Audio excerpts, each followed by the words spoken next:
Well, hello, everybody, and welcome to Bayou Bets Thursday, August the 3rd, 2023. There's just a little bit going on today.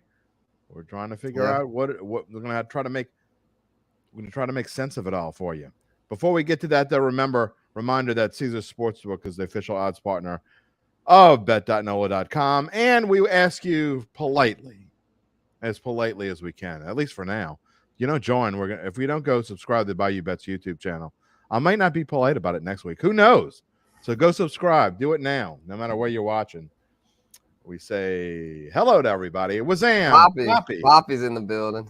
Poppy's here. We're sure Jerry is either here or he's soon to be here. Headlines for today's show. Still no word on Alvin Kamara's suspension, but we expect that it will come down any time now. That will be the lead here. We'll be talking about that in just a minute. The Saints suddenly thin on offensive line. We talked about it on Monday. We're going to be talking about it again, along with other injury woes for the New Orleans Saints. LSU and Tulane have opened their preseason camps. Tulane, I believe, opened yesterday. LSU today. They are getting rolling in Baton Rouge and here in New Orleans. And the U.S. women's national team to face Sweden early Sunday morning. You got to get up 4 a.m. if you want to watch them. They're now in the knockout phase. If they lose, they are out. So it is. We're going to talk probably more about that on Monday than we will today. But the women's national team have certainly not lived up to their expectations thus far, and they are no longer the favorites to win the Women's World Cup. We will again talk more about that on Monday. But today we're going to spend a lot of time talking about the Saints and especially Alvin Kamara. If you want to get in on the comments here, just type in your comment and we will show it in the air. We tell you Jerry was with us. There was no way. Interesting comments about the Saints, about Kamara's suspension that I've been seeing. One thing that I noticed earlier today, Rod Walker ran a poll, our own Rod Walker, on Twitter. And it wasn't an overwhelming response, and it certainly wasn't scientific by any means.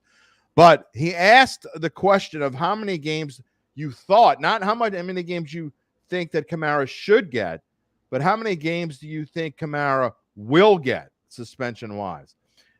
Glad to hear it in your comments. If you want to write them in the comments, again, this is not the question of how many you think he should get. It's how many you think he will get.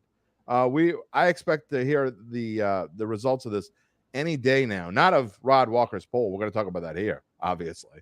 But Roger Goodell's decision. I think it will come out. If it doesn't come out by the weekend, I think it'll be first thing Monday because they're not going to let this thing linger.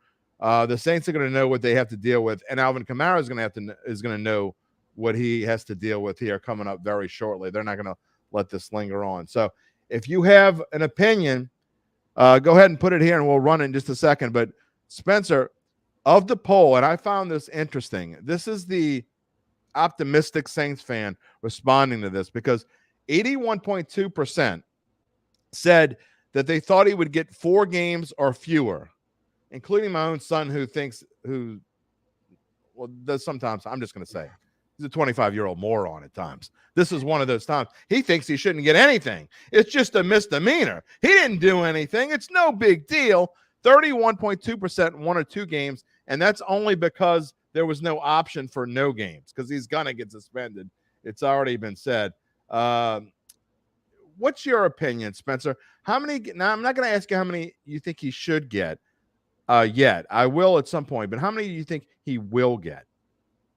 I think he gets 5. I think he gets right in between the 4 and 6 mark, and I think normally he'd get 6, someone in his situation, but I feel like the meeting can only help, and it also helps that he's not a repeat offender. I feel like they'll go a tad bit easier on him because of that, but he's definitely not getting off with just a 2 or 3 game suspension. There's no way. The video evidence is cut and dry. He was involved in it, and he clearly threw a few punches, so he's getting something. He's getting at least 4, as Jordan there say. Yeah, I think 4 could happen, but I'm going to say 5, because they can do odd number of games, like Deshaun Watson last year, 11 games. Like, where did that come from? It's all arbitrary. Roger Goodell can make up whatever suspension he wants, so I'm thinking he goes 5 because of 6. Might seem a tad harsh since he's not a repeat offender, but he deserves something. And I think that's would you if you were the commissioner, if you were the commissioner, what would you personally give him? Probably a 6. Because he just can't be having that. It's just, I know it was his first time, but got to set a precedent. And I just feel like, though, because being a big name is going to help him. Like, being that he's Alvin Kamara and that he's a popular figure, I think could help. And why, I saw a couple of the people saying that. Why do you think that helps him? Why would it be? Why do you think it's going to be fewer games because he is a big name? There's no question he's a big name. He's one of the top running backs in the league. But why do you think that helps him? You're not the first person I would say that. Mm-hmm. Yeah, it's because he's the overall, other than that one incident, he's had a good reputation. He's never had any other incidents anywhere close to this, as far as I know. So I think that has something to do with it. Not saying it's right. I mean, if it's just clear right and wrong, to me, it should be 6. But I think they'll do 5 for him, and they'll probably be like, if you appeal it, you might be able to get it down to 4. But, so you're saying a guy, okay, I'm going to bring up this name because we're going to talk about him later on. It just popped into my head. Tommy Kramer, who was signed by the Saints, not the old Minnesota Vikings quarterback, but Tommy Kramer, the offensive lineman, a guard, was signed by the Saints, was injured all of last year for the Detroit Lions, tried out with the Giants, couldn't make it with the Giants. He is now a backup guard with the New Orleans Saints after signing yesterday. So if he was in a video doing the same thing, you think he would get more games because he's not a big name? Potentially. And it also, though, I probably shouldn't have said big name. It's more, I think, has to do with your reputation, how you conduct yourself. And I feel like this meeting with Goodell, he'll be able to explain, look, I slipped up. It's on video clear, but I've never done, this isn't me. This isn't who I am. I've never done anything like this before. I think that's the more important thing, because the Deshaun Watson thing, everyone knows Deshaun Watson, and he got a big suspension because, I mean, what he was doing was pretty bad there. So is kicking a guy in the face when he's unconscious. Right. But the thing with Watson, it was like multiple accusations. Like, he was doing all, like, with 20-something women or accusing him, where with Kamara, it was just this one incident. So I'm thinking that's going to help, but you never know. They might pop him with 8. I mean, for all we know. Goodell, I mean, a lot of people are like, that aren't Saints fans, want to say, Saints fans just cry about the NFL. But the fact is, well, they do cry about the NFL. They've gotten the short end of the stick with stuff. I mean, just look back to Bountygate, how bad the Saints got screwed. That was kind of Jonathan Vilma suspension, the Sean Payton. It's like, well, that's kind of my point, though. I mean, you think about Bountygate and what Bountygate was doing. And Sean Payton gets suspended for an entire year. Greg Williams, he got suspended indefinitely. Ended up being, I think, over a year that he got suspended. Vilma was suspended for a year. Vitt was suspended for 6 games. The Saints didn't have a coach. They were, all kinds of. I think they had 3 different guys basically acting as head coach. Why would this kind of suspension for kicking a guy when he was unconscious? I don't think it matters one iota. The fact that it was dropped to a misdemeanor has zero, and it has nothing to do with what the NFL is going to do. Has nothing to do with it. It could have been a felony and it could be put in jail for a year. To me, it's the same. What the law decided has nothing to do with it. His civil suit, he's still going to owe this guy millions of dollars. And I am so sick of hearing, I kind of jump all over the place, but I'm so sick of Saints fans saying the NFL hates us. You know how many teams fans think that the NFL hates their team? 32. 32 teams fans think that the NFL hates their team. The NFL doesn't care one way or the other. It's not about, they did this and they did that. You know what? Patriots fans think that the NFL really hate, man, look what they did during Deflategate and all this stuff. I mean, it's a bunch they let the Patriots off easy, man. The Spygate, they let them off easy. You can look at any other team and say that anybody got off easy. I just think that it's ridiculous that people keep saying the NFL hates the Saints. They don't care one way or the other. If they hated the Saints, they wouldn't keep coming back to New Orleans for Super Bowls.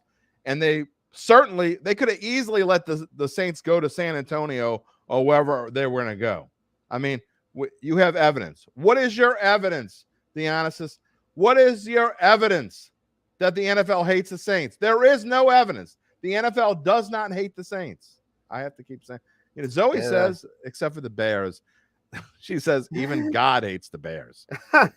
Tony, though, I see Tony in the comments brings up a point about Sean Payton. If Goodell has an issue with Sean, or if that's the case, that he's not in the building anymore, maybe that could help a little bit, because Sean is he's definitely a controversial figure.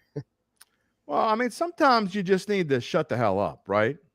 I mean, sometimes you just need, if Sean Payton would have shut up during that whole thing and not been a cocky, arrogant ass, and now we're going back in time and changing the subject. But he was a cocky, arrogant ass who deserved every single bit of what he got.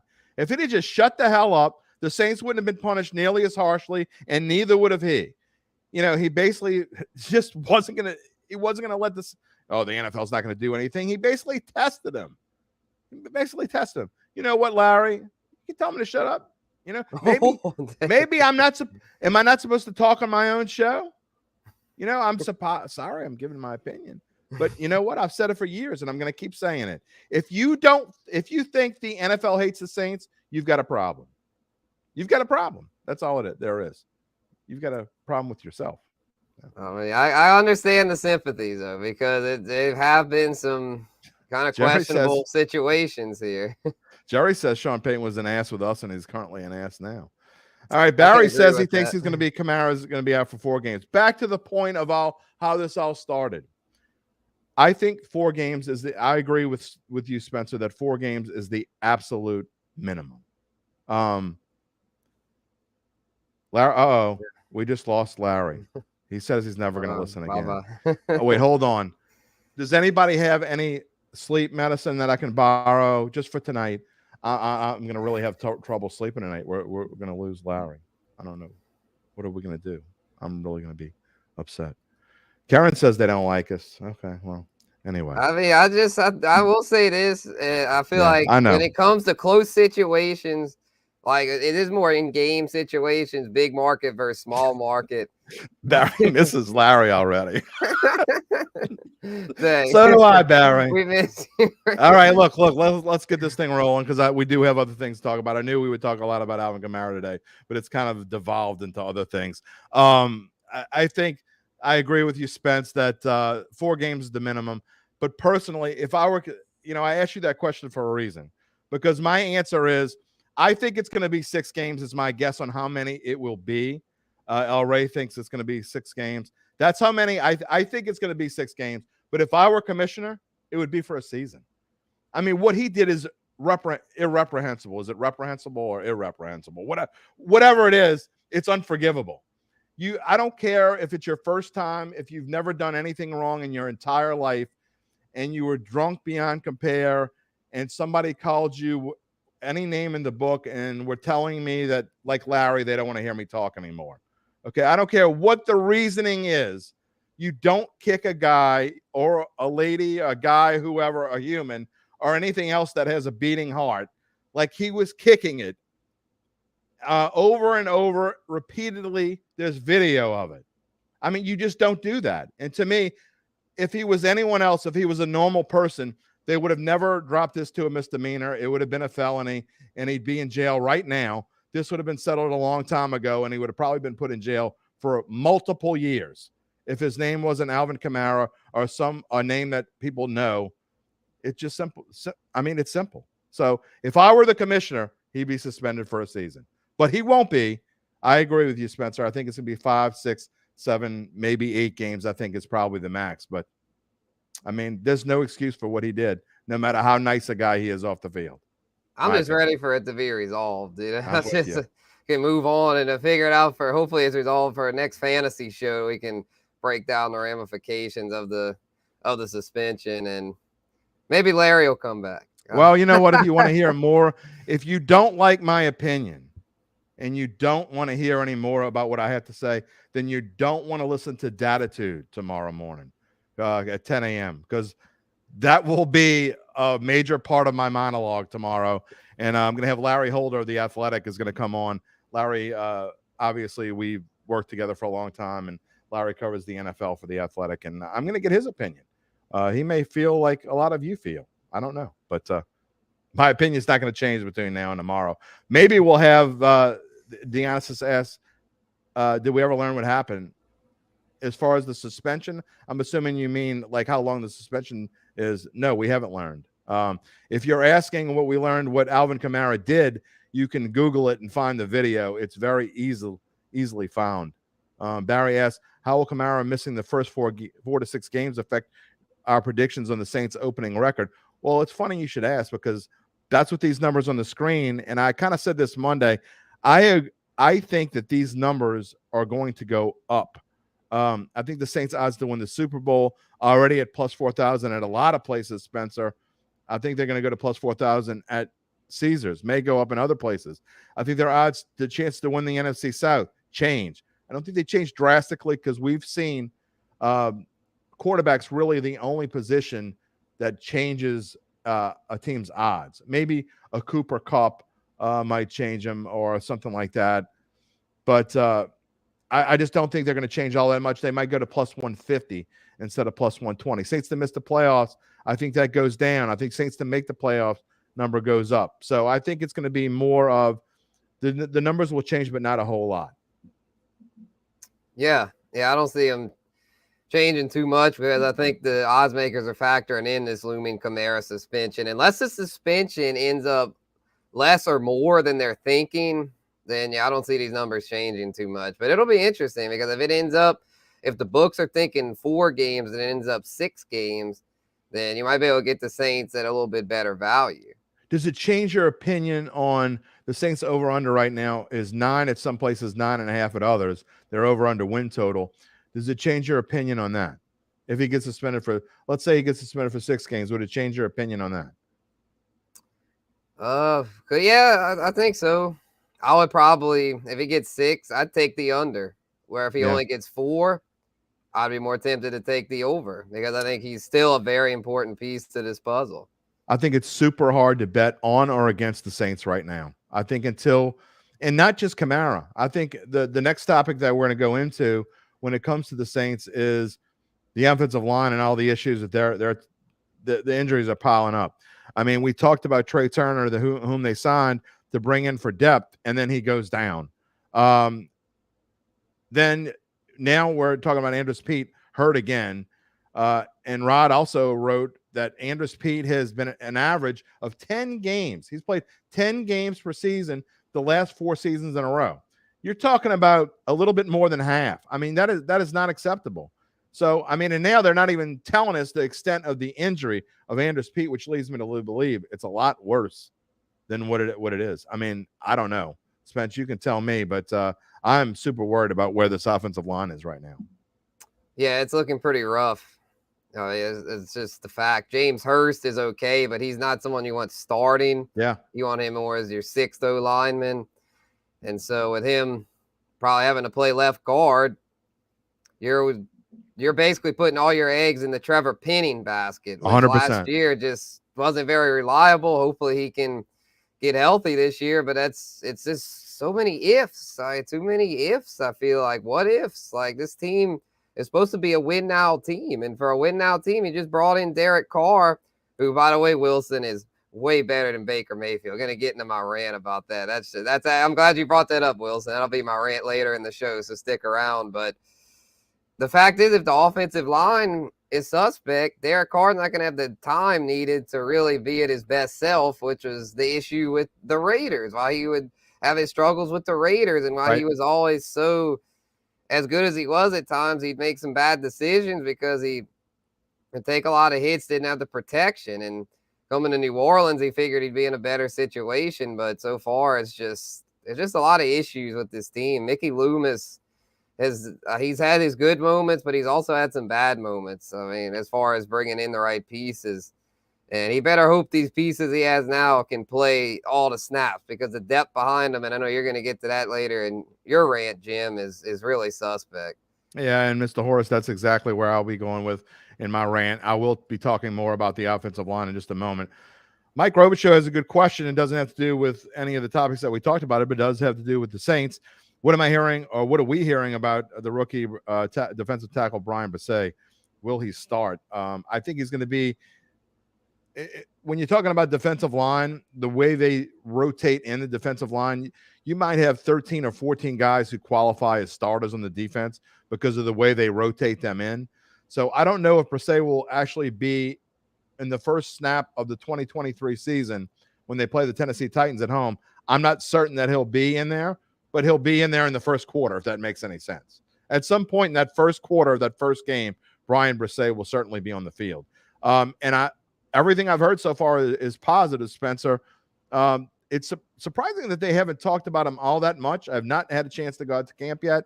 But from what I hear from, I'm going to be on Doug Mouton's 4th Down on 4 show on Sunday night. I'm going to talk a little bit about that. I know he has talked to me about Brian Bresee and is excited about him and has liked what he's seen. I know that our own guys have written about Brian Bresee and has said they've liked what they've seen so far. But it's kind of one of those things where until he gets into game action, it's hard to really give a judgment. Right. I think he'll start. I think he's going to play the David Onyemata role as more as the guy that'll get to the quarterback sometimes, as opposed to the other guys they brought in, Saunders and the dude from the Jets. Like they'll be more, they'll rotate in, and Malcolm Rhodes be more the run stuffers, where I think Bresee's going to be the guy that's going to get 4 or 5 sacks. Which is why I don't know if he'll be in on down number 1. That's why I say I think he'll be in the game at some point in the first quarter of the first game. But the fact that Tennessee, obviously, their strength is running the football, and Derek Henry, I'm not certain that Brian Bresee is necessarily the run stuffer that you want in there to start.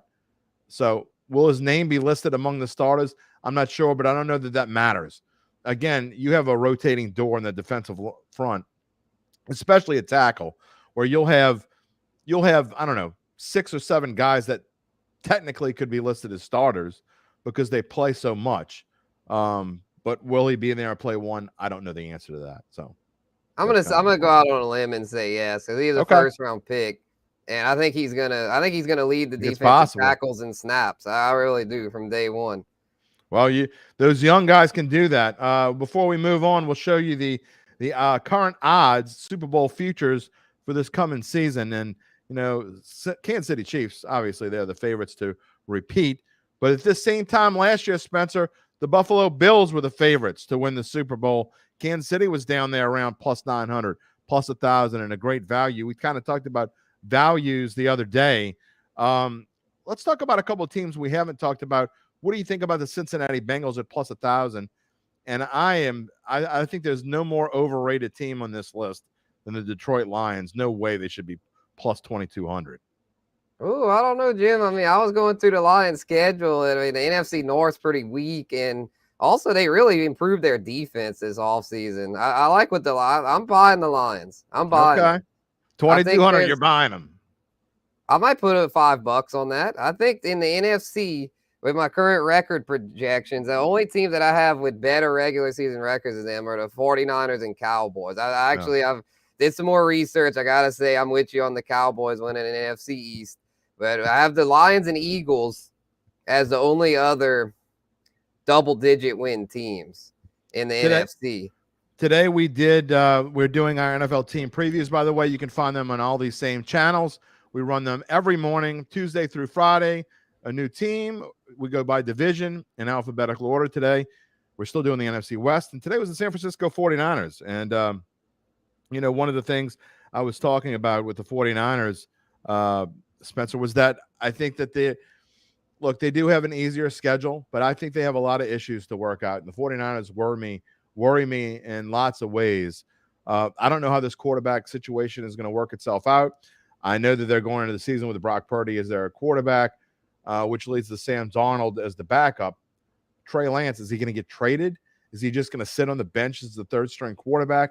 I mean, are they going to try to find a way to work him in?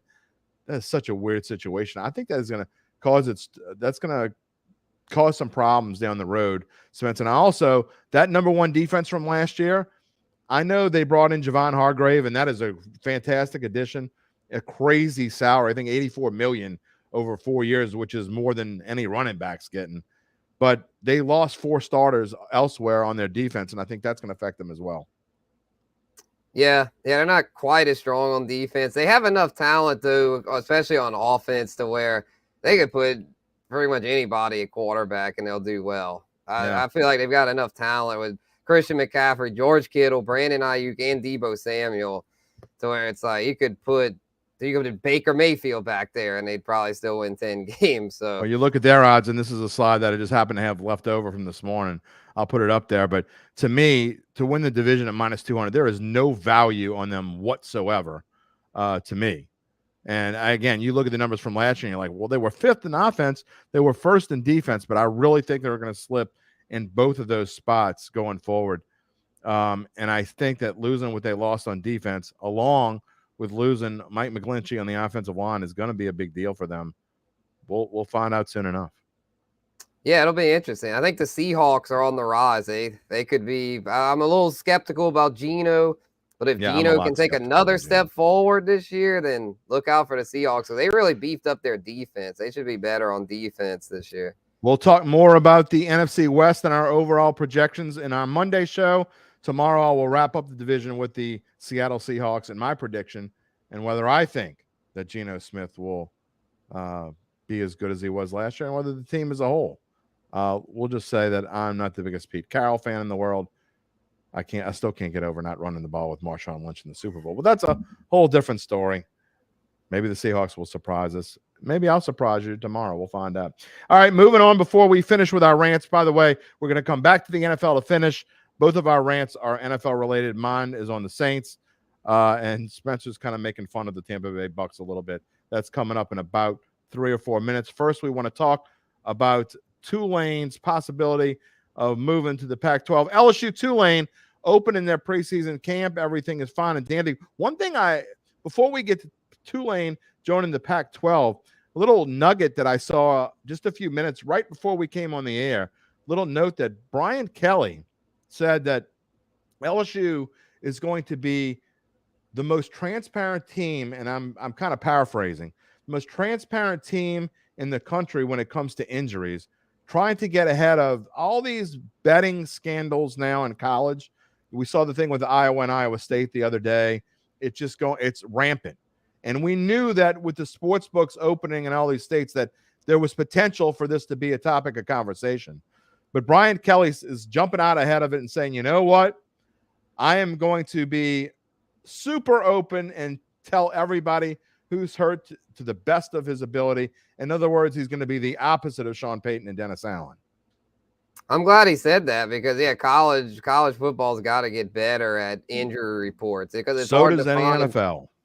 It's hard to find info on that. And, the NFL is more they get slap you with a fine like the Patriots get fined every year, but they keep doing it. It must not be enough of a fine for them to stop doing it, putting guys questionable that should every really week. be 20 guys at a 20. Yeah, exactly. Yeah, you got to read between the lines. Where with the college injury reports, though, are just a lot of times more vague and harder to find.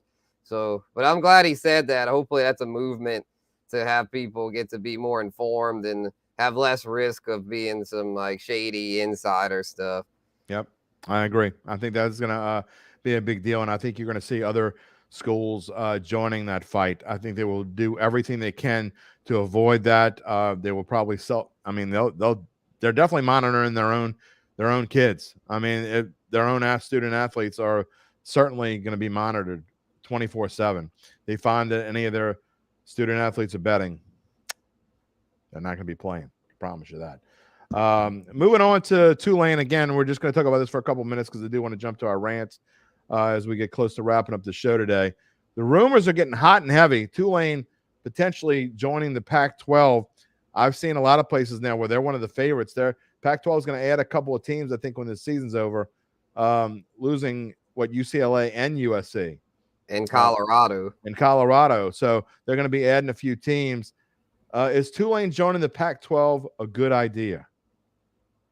I don't think so. I don't see that working out. I don't think it'll be worth the travel expenses. I mean, Tulane Athletics has made good strides, especially in football. Yeah, but I'm with Jerry. No, it's just not worth it. That's just silly. Like, unless Tulane really ups their athletic budget, which I haven't heard anything about that, then just stay in the AAC. You're in a good spot over there. There's some solid teams there, and it geographically makes sense. Just stay where you're at.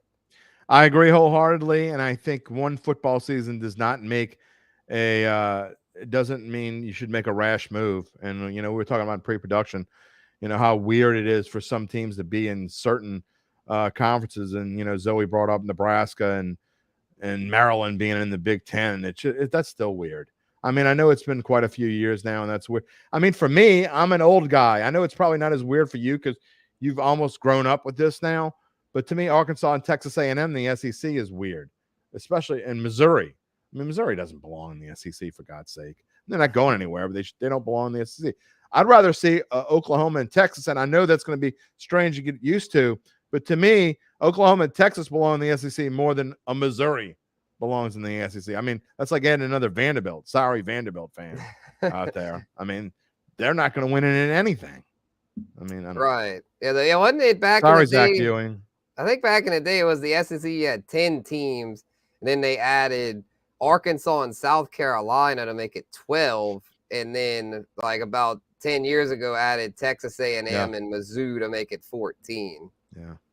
Our own Gabe Henderson says no reason for Tulane to jump on a sinking ship. That's another reason Tulane shouldn't do it. I mean, even if they think that they're going to continue their rise, which Tulane certainly is a school in the rise sports-wise, I mean, maybe that's not the best thing in the world for you to join the Pac-12. Maybe staying in the AAC is a better idea. I don't know. Let's see how this football thing goes with the opening up of the playoffs, expanding to 12 teams, the SEC getting rid of divisions. I think there's going to be a lot of changes in conferences. It won't be their last chance to jump ship if they want to. So I think doing that now would probably not be a good idea as we go forward. All right. Let's see here. I want to, before we get into our rant, just a real quick update on the futures for the national championship. Georgia, obviously a favorite to three-peat, plus 230. You cannot touch Alabama at plus 600. I wouldn't touch Alabama at plus 1,600. That's how far I think Alabama is dropping this year. Ohio State plus 750. Let's see how their quarterback situation. I actually think LSU is kind of a bargain at plus 1,000. I think USC is going to be a lot better. They might be a bargain at plus 1,000 as well. Florida State at plus 1,800 to me, though, Spence. I know they play in the ACC, but I think they have an excellent chance. If they beat LSU, I think they have an excellent chance to go undefeated. I agree. I think they're better valued in Clemson because, like, they've got more experienced quarterback. Florida State's got the more experienced QB, and I feel like they're on the upward trajectory. So I'd take a shot on them at plus 1,800. I'm with you on that. I think that is the best value on this board. All right, we are going to move on and finish up the show today with our rants, and I'm going to let Spencer go first. He's bashing, hating a little bit. We talked earlier. We had a comment. Let's see if I can get to it quickly. I'll find it here. Yeah, it's about playoff Here wins. it is. Wilson is talking about Baker Mayfield playoff wins. One, Derek Carr has none. Spencer, what do you have to say about that? Yeah, I mean, I'll say this to start. He's not Drew Brees, so keep the expectations in check. Because I know some Saints fans are going crazy over Derek Carr, thinking he's the savior and all that. He's not going to be elite. He'll be above average, though. He'll be a quality starting quarterback, which be thankful for that, y'all. Be thankful that he's a quality starting quarterback because the rest of the NFC South, Falcons and Panthers, very inexperienced, yet to have proven themselves to be quality starting quarterbacks. But even worse is the Tampa Bay Bucks, who have Baker freaking Mayfield as their starting quarterback. Y'all, Baker Mayfield, and call me a hater, but I've just got to be real here. I mean, they were saying on their social media, like, oh, here's our QB1, showing off his big throw that he made. He underthrew the receiver on a deep ball. Underthrew the receiver. The receiver had to come back for the ball. I was like, oh, man, that was cute. That was cute, but QB1. Oh, boy. Bucks under 6.5. That's one of my best bets for NFL futures, man, because that team's going to be lucky to win 4 games. They stink, and their O-line stinks. So even if Baker is a little bit better with Godwin and Evans, he's going to have no time to throw. If you're a hater for hating on Baker Mayfield, then I need to change my middle name to hater because Baker Mayfield's awful. I mean, if you're I want to find a Tampa Bay Bucks fan that is like saying, We got Baker Mayfield. We went from Tom Brady to Baker Mayfield. Everything is fine and dandy in the world. We are great. It's going to be a great season.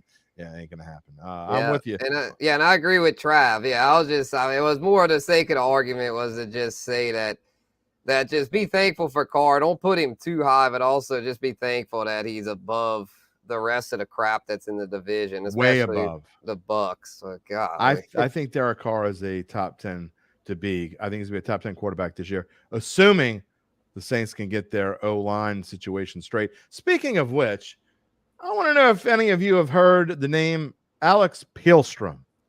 How about Storm Norton or Lewis Kidd? Yeah, I didn't think so. Those guys, who are they? They are all second-string offensive linemen for your New Orleans Saints. If any of these guys, if Trevor Penning doesn't work out, you might see Lewis Kidd over there, assuming that Hurst is the left guard. Who is Alex Pielstrom? Well, if Eric McCoy gets hurt and they don't move Cesar Ruiz to center, it's going to be Alex Pielstrom. I'm assuming that's how you pronounce that name because I've never heard of him before I started doing some research today.